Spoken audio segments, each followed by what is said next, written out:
मुल्क भर में कल से शुरू होगी कोविड-19 टीकाकारी मुहिम। कोरोना के खिलाफ फैसलाकुन जंग के तहत वज़ीर-ए-आज़म नरेंद्र मोदी करेंगे टीकाकारी मुहिम के पहले मरहले की शुरुआत।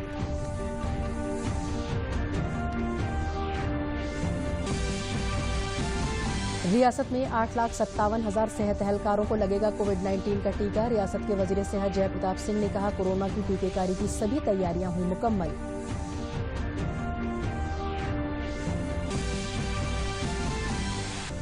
मुल्क आज मना रहा है यौम बर्दी फौज। नई दिल्ली में राष्ट्रीय स्मारक पर शहीद जवानों को पेश किया गया खिराज अकीदत। मुख्तलिफ प्रोग्रामों का हो रहा है इनेकाद।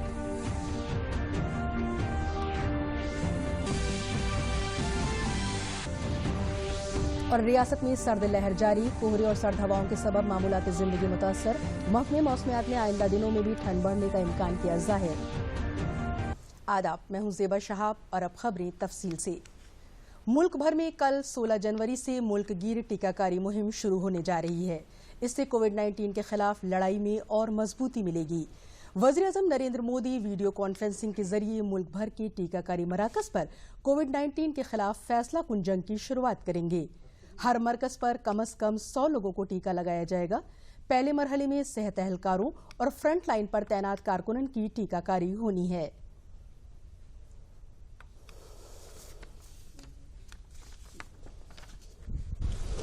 16 जनवरी से शुरू हो रहे कोविड-19 टीकाकरण अभियान को अंजाम तक पहुंचाने के लिए केंद्रीय स्वास्थ्य मंत्रालय, सरकारें, केंद्र शासित प्रदेशों के प्रशासक और तमाम एजेंसियां मिशन मोड पर काम कर रही हैं। प्रधानमंत्री वीडियो कॉन्फ्रेंसिंग के जरिए देश भर के टीकाकरण केंद्र पर कोविड-19 के खिलाफ निर्णायक जंग का शुभारंभ करेंगे। हर एक केंद्र पर उस दिन कम से कम 100 लोगों का टीकाकरण किया जाएगा। टीकाकरण संबंधी हर एक गतिविधि की निगरानी कोविन ऐप के जरिए सुनिश्चित की जाएगी। अभियान के तहत मार्च के आखिर तक प्रथम चरण के 3% से ज्यादा का टीकाकरण हो जाने की संभावना है। गौरतलब है कि पहले चरण में स्वास्थ्य कर्मियों और अग्रिम मोर्चों पर तैनात कार्यकर्ताओं का टीकाकरण होना है। उसके बाद कोविन ऐप पब्लिक प्लेटफॉर्म पर आ जाएगा। 16 जनवरी को 3006 ऐसे सेंटर होंगे जहां टीकाकरण होगा। बिल्कुल सेफ है, बहुत इम्यूनोजेनिक है। इनको अपनाइए, इनसे अपने आप को बचाइए, परिवार को बचाइए, देश को बचाइए और हम कोरोना की लड़ाई इन वैक्सीन से जीतेंगे। स्वास्थ्य मंत्रालय ने बताया है कि बीमार लोगों को कोरोना का टीका नहीं दिया जाएगा। इसके साथ ही गर्भवती महिलाएं और 12 साल की उम्र से कम बच्चों को भी टीका नहीं लगाया जाएगा। दूसरी ओर अमिताभ बच्चन की आवाज में शुक्रवार से मोबाइल कॉलर ट्यून बदल जाएगी। शुक्रवार से वैक्सीनेशन पर आधारित कॉलर ट्यून सुनाई देगी, जो कि जसलीन भल्ला की आवाज में होगी। इस बीच विज्ञान बिरादरी से जुड़ी तमाम हस्तियों ने कोविड-19 के टीके से जुड़ी सभी भ्रांतियों को दूर किया। उन्होंने एक बयान जारी कर कहा कि हम अपने देशवासियों से अपील करते हैं कि वैज्ञानिकों, चिकित्सकों और वैज्ञानिक समुदाय के खिलाफ राजनीतिक और बदनाम करने के उद्देश्य से फैलाए जा रही भ्रांतियों को खारिज कर दें। उन्हें इस बात का एहसास करने की जरूरत है कि उनके निहित स्वार्थों के कारण जो उच्च मूल्यों वाली विश्वसनीय वैज्ञानिक प्रतिष्ठा हमने कमाई है, वो नष्ट हो रही है। हमारे प्रयासों से ही पूरी दुनिया में भारत टीके के निर्यात के मामले में अग्रणी होगा। शनिवार से शुरू हो रहे टीकाकरण अभियान को सुचारू रूप से लागू करने के लिए राज्य सरकारों ने कमर कस ली है। राज्य सरकारों की तमाम एजेंसियां इसके लिए अपने स्तर पर प्रयास कर रही हैं। टीकाकरण के लिए बनाए गए केंद्रों पर लोगों को अपना परिचय पत्र भी दिखाना होगा। कोरोना से निपटने के लिए पूरा समाज एकजुट था। सभी धर्मों के धर्मगुरु, सभी जनप्रतिनिधि, सभी समाज सेवी, प्रशासन, वैसे ही ये संजीवन बूटी है एक तरह से वैक्सीन। स्वास्थ्य मंत्रालय की ओर से राज्यों को सलाह दी गई है कि प्रत्येक केंद्र पर हड़बड़ी में तय सीमा से ज्यादा संख्या में लोगों को न बुलाया जाए। लोग व्यवस्थित होकर तय समय और तारीख पर केंद्र तक पहुंचे, इसके लिए तैयारियों को अंतिम रूप दिया जा रहा है। टीकाकारी मुहिम से कबल वजारत सेहत और कुनबे बहबूद ने रियासतों और मरकज के जेर इंतजाम रियासतों को दोनों टीकों कोविशील्ड और कोवैक्सीन के लिए जरूरी रहनुमा हिदायत जारी की हैं। मरकजी वजारत सेहत की जानिब से भेजे गए खत में कहा गया है कि जिसे पहला टीका जिस वैक्सीन का लगा है, उसे दूसरी डोज भी उसी वैक्सीन की दी जाएगी। साथ ही टीका लगाने से कबल लोगों की मेडिकल हिस्ट्री मालूम करना जरूरी होगा। जिन्हें किसी भी तरह की एलर्जी है उन्हें टीका देने से कबल एहतियात बरतने को कहा गया है। कोविड-19 टीका सिर्फ 18 साल और उससे ज्यादा उम्र के लोगों को दिया जाना चाहिए और हामला और बच्चों को दूध पिलाने वाली ख्वातीन टीका न लगवाएं, क्योंकि उन्हें अभी तक किसी भी कोरोना वायरस कोविड टीके के केमिकल ट्रायल का हिस्सा नहीं बनाया गया है। कल से कोविड-19 वैक्सीनेशन का काम वजीर-ए-आज़म के खिताब के बाद शुरू होगा। रियासत के 8,57,000 हेल्थ वर्कर्स को टीका लगाया जाएगा। रियासत के वजीर सेहत और कुनबे बहबूद जयप्रताप सिंह ने लोक भवन में मुनक़िद प्रेस कॉन्फ्रेंस में बताया कि वैक्सीनेशन से मुताल्लिक सभी काम पूरे कर लिए गए हैं। उन्होंने कहा कि टीकाकारी के दौरान हिफाजती बंदोबस्त और कोल्ड चेन मेंटेन करने का मुकम्मल इंतजाम रहेगा। टीकाकारी और उसके बाद भी कोविड प्रोटोकॉल पर सभी को अमल करना जरूरी होगा। टीकाकारी के लिए 5 रुकनी एक टीम तश्कील दी गई है, जिसके अलावा टीम में एक वैक्सीनेटर भी रहेगा। उन्होंने बताया कि टीकाकारी किए जाने वाले लोगों की मालूमात आम लोगों को देने के मकासद को लेकर कोविन डिजिटल पोर्टल भी बनाया गया है।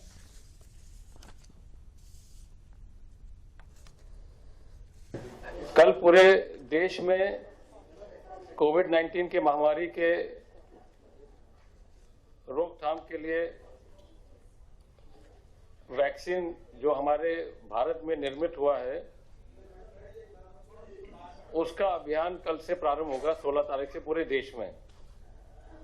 प्रधानमंत्री जी उसका शुभारंभ करेंगे सुबह के समय में और उसके बाद हमारे यहाँ 317 केंद्रों पर 100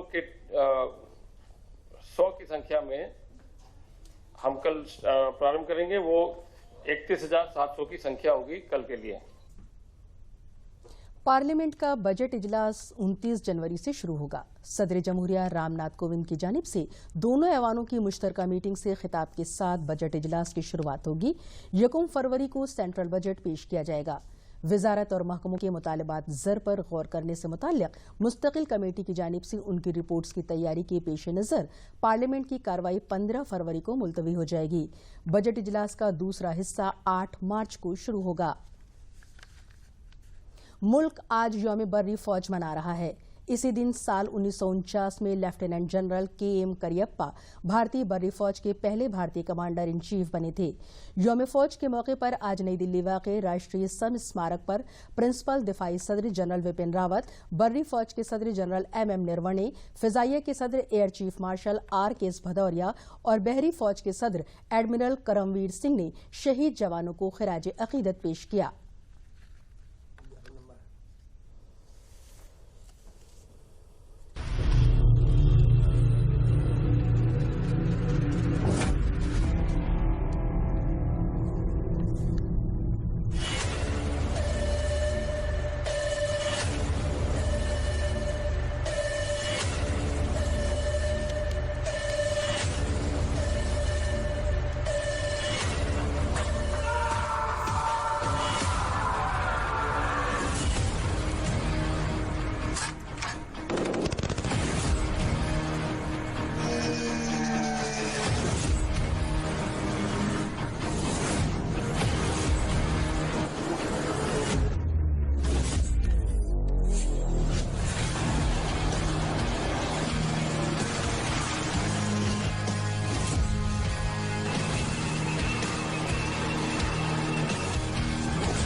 फिरोजाबाद में गवर्नर आनंदीबेन पटेल ने वन डिस्ट्रिक्ट वन प्रोडक्ट के तहत शीशे की सनत का मुआयना किया और शीशे की पेशरफ्त का जायजा लिया।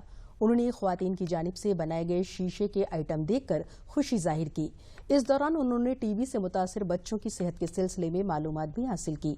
फिरोजाबाद में 1 दर्जन एनजीओ और 100 अफसरान ने 513 बच्चों को गोद लेकर उनकी सेहत का ख्याल रखा था, जिनमें 480 बच्चे पूरी तरह सेहतयाब हैं और 26 का इलाज चल रहा है। गवर्नर आनंदीबेन पटेल ने जिले के तरक्की पजीर किसानों और सेल्फ हेल्प ग्रुप की ख्वातीन से भी मुलाकात की। गोरखपुर में वजीर आला योगी आदित्यनाथ ने गोरखनाथ मंदिर से खिचड़ी मेले से खुसूसी कवर डाक टिकट जारी किया। इसी के साथ महकमा इत्तलात उत्तर प्रदेश की डिजिटल डायरी मोबाइल ऐप भी लॉन्च किया। महकमा डाक ने खुसूसी डाक टिकट की 5000 कॉपियां छपवाई हैं। इसे मुनफरिद में तकसीम किया जाएगा। महकमा डाक की जानिब से सकाफती विरासतों और रवायतों को महफूज करने की पहल की जा रही है। इस मौके पर वज़ीर आला योगी आदित्यनाथ ने कहा कि डाक सर्विस महकमे की जानिब से इलाकाई विरासत को बरकरार रखने के लिए डाक टिकट गोरखनाथ पर जारी किया गया है। इसी के साथ उत्तर प्रदेश से महकमा इत्तलात की जानिब से डिजिटल डायरी की शुरुआत भी की गई। मुल्क की सबसे बड़ी रियासत उत्तर प्रदेश ने इंफॉर्मेशन डायरी डिजिटल तौर पर तैयार की है, जो अब सबकी पहुंच में होगी और स्मार्टफोन से सभी लोग इसकी मालूमात भी हासिल कर सकेंगे। इस प्रचलन का हिस्सा बनाया है, लोगों को अपनी विरासत को आगे बढ़ाने और आम जन तक उसे प्रचारित प्रसारित करने का एक अवसर दिया है और लोगों को भी डाक सेवाओं के साथ जुड़ने का जो एक अवसर प्रदान किया गया है। इसके लिए डाक सेवा गोरखपुर की पीएनजी और पूरी डाक सेवा से जुड़े हुए कर्मचारियों का धन्यवाद देता हूं। साथ ही साथ उत्तर प्रदेश सरकार की सूचना विभाग की डिजिटल डायरी आज यहां पर लॉन्च हुई है। हम सब जानते हैं कि जिस अब तक की जो डायरी होती थी यह हमारे पास हार्ड कॉपी में यानी पुस्तक के आकार में आती थी। कितना कागज इसमें बनता था और कागज लगने के साथ ही कोई व्यक्ति संतुष्ट भी नहीं होता था, क्योंकि हर एक तक पहुंचने में दिक्कत होती थी, नहीं पहुंच पाता था।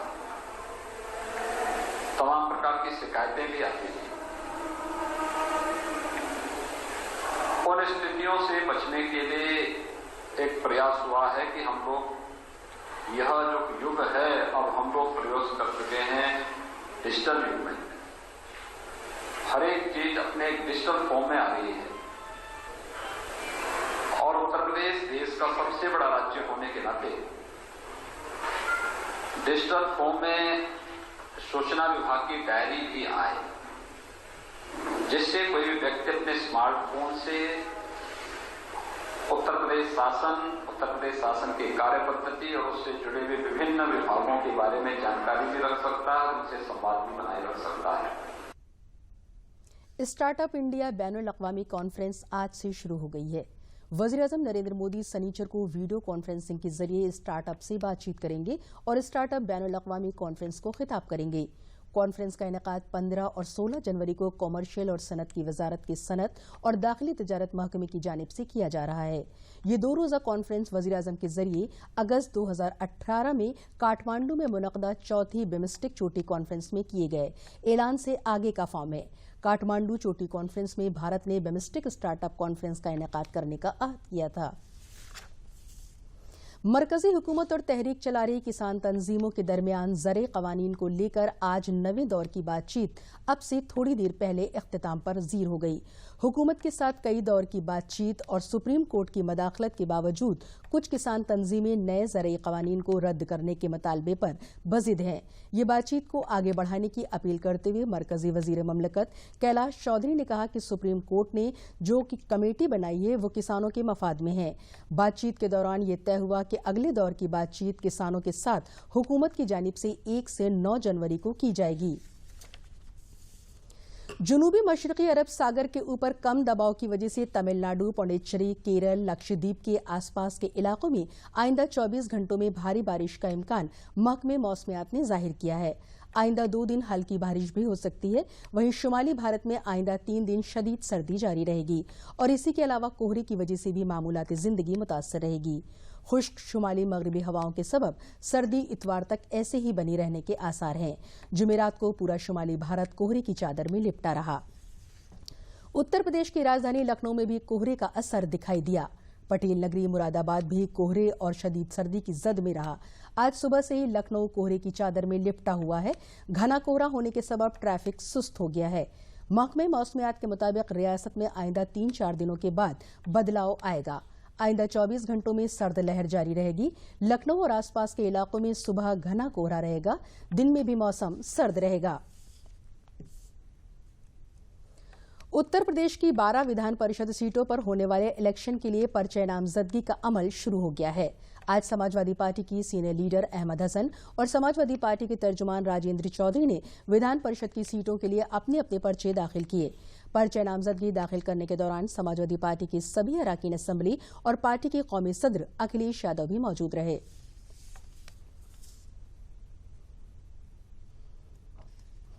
प्रधानमंत्री कौशल विकास योजना का तीसरा मरहला आज से शुरू होगा।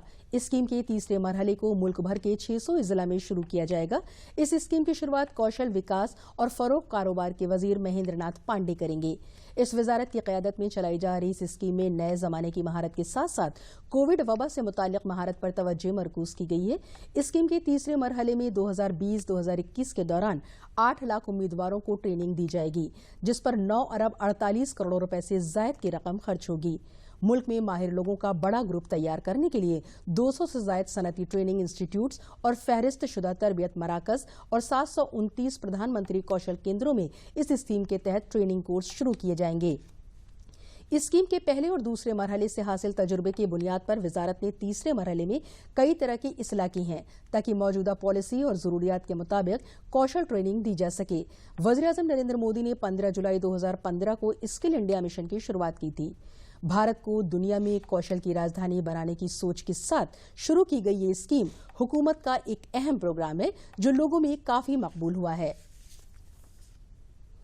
बाराबंकी की जिला मजिस्ट्रेट डॉक्टर आदर्श ने रियासती अवामी राब्ता ब्यूरो इत्तलात और नशरियात वजारत भारत सरकार का लखनऊ की जानिब से मुनक़िद कोविड-19 और सफाई बेदारी मोबाइल नुमाइश रथ को हरी झंडी दिखाकर रवाना किया।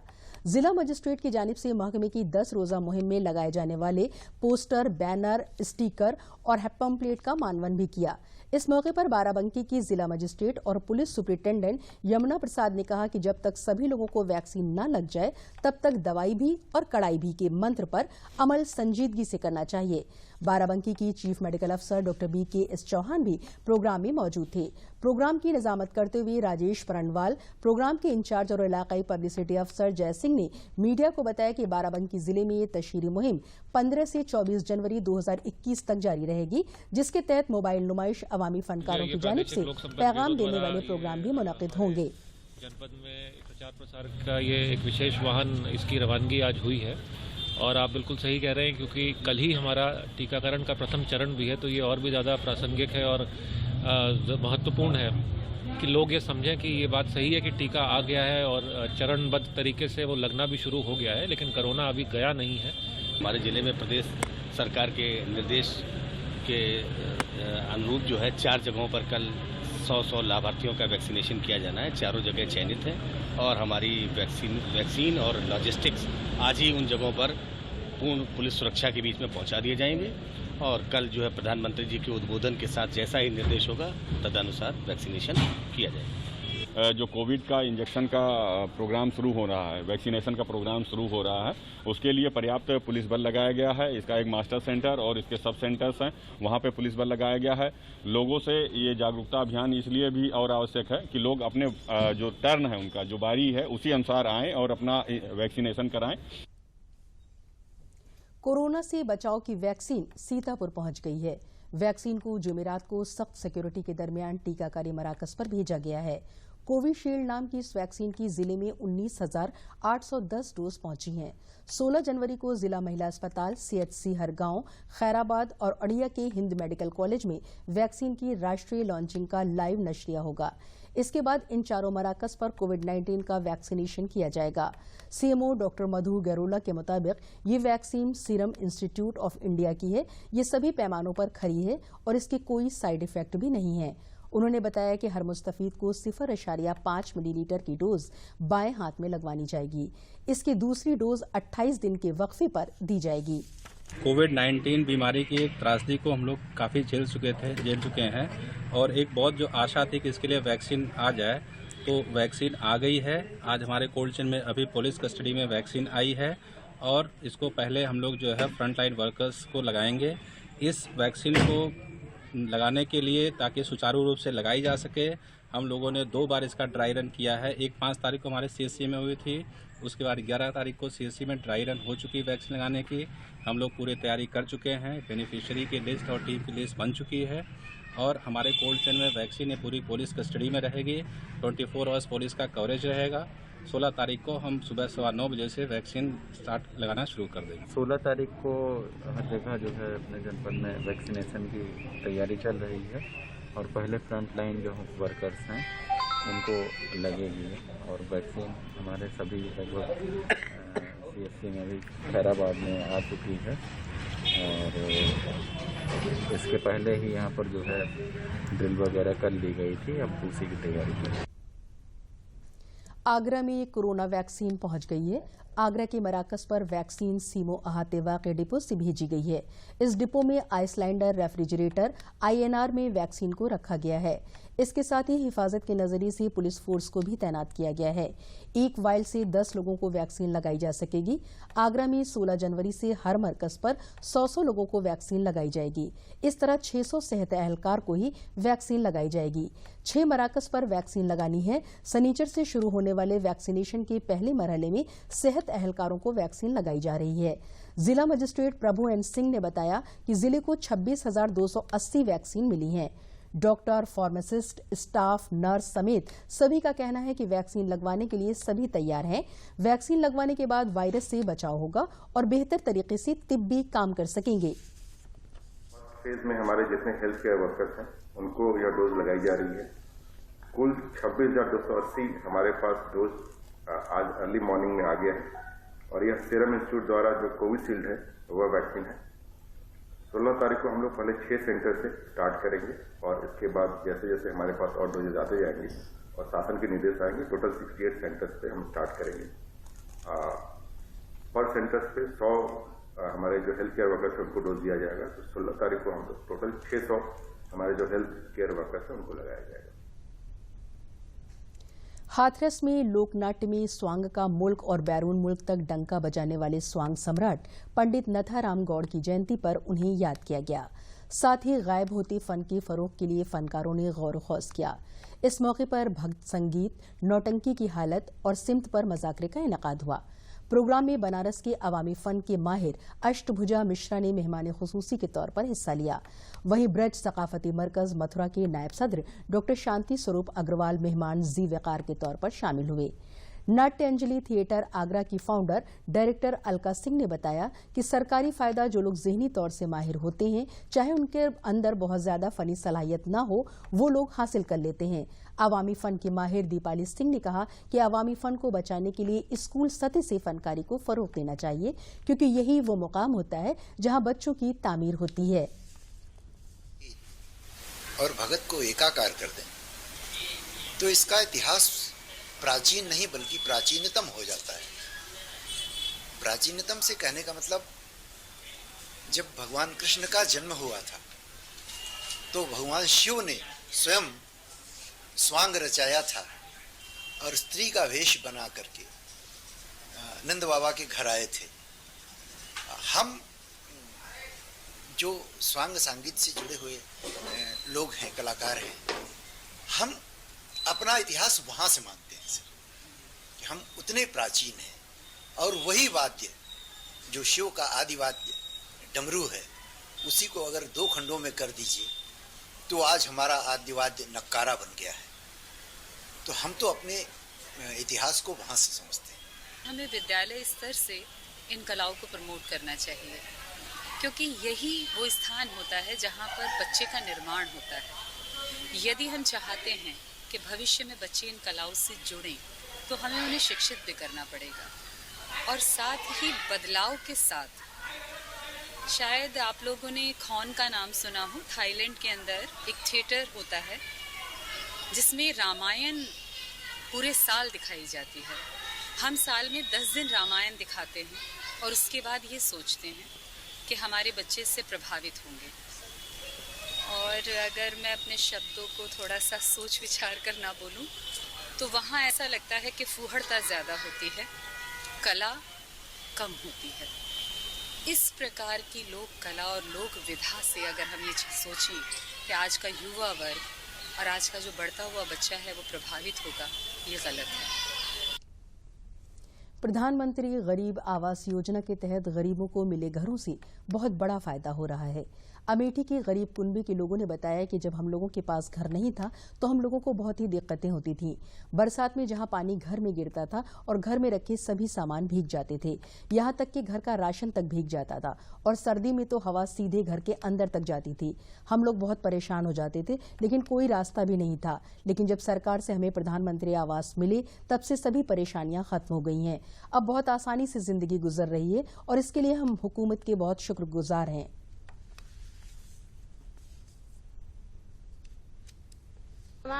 छनियर रहन, पानी बरसत रहन, चुगत रहन, सब भीग जात रहन कपड़ा जो नाटा सबते ठंडी में से जो नाटा अपन जड़ात रहन, हवा बहत रही ही अपन कोनो तरह बितावत रही ने तो हमका आराम है, सही है। अब बढ़िया से रही थे तो सही है।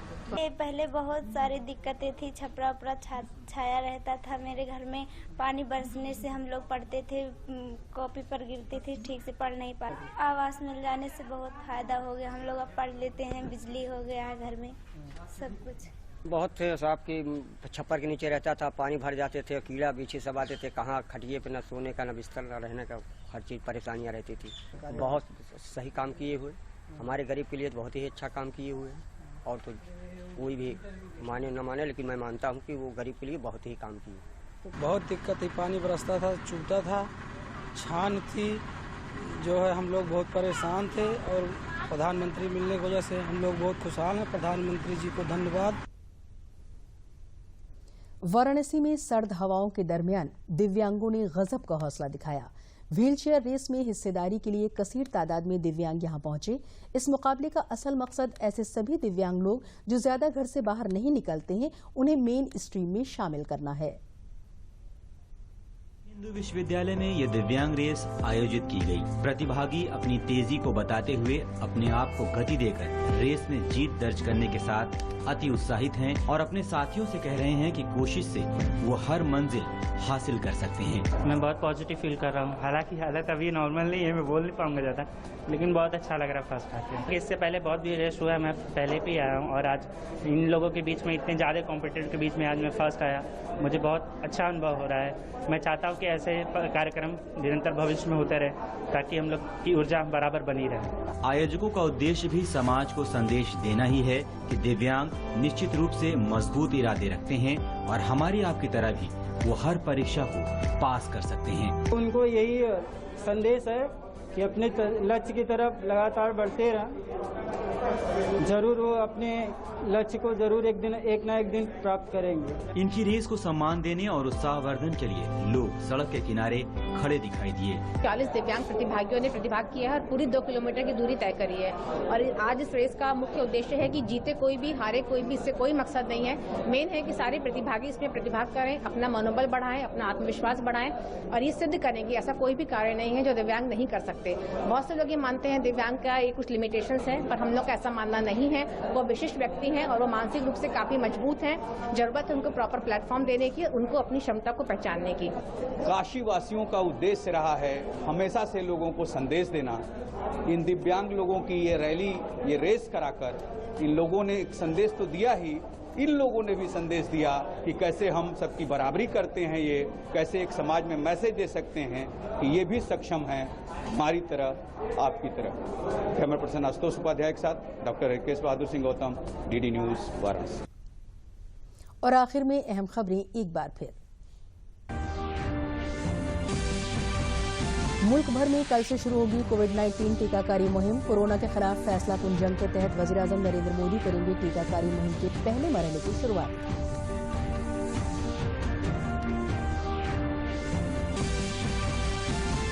रियासत में 8,57,000 सेहत एहलकारों को लगेगा कोविड-19 का टीका। रियासत के वजीर सेहत जय प्रताप सिंह ने कहा, कोरोना की टीकेकारी की सभी तैयारियां हुई मुकम्मल।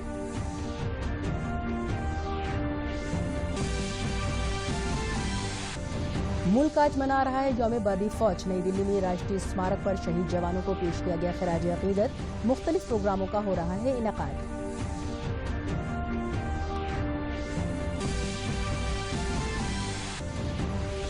और रियासत में सर्द लहर जारी। कोहरे और सर्द हवाओं के सबब मामूलात जिंदगी मुतासर। महकमे मौसमियात ने आइंदा दिनों में भी ठंड बढ़ने का इम्कान किया जाहिर। खबरों में बस इतना ही। इजाजत दीजिए। आदाब।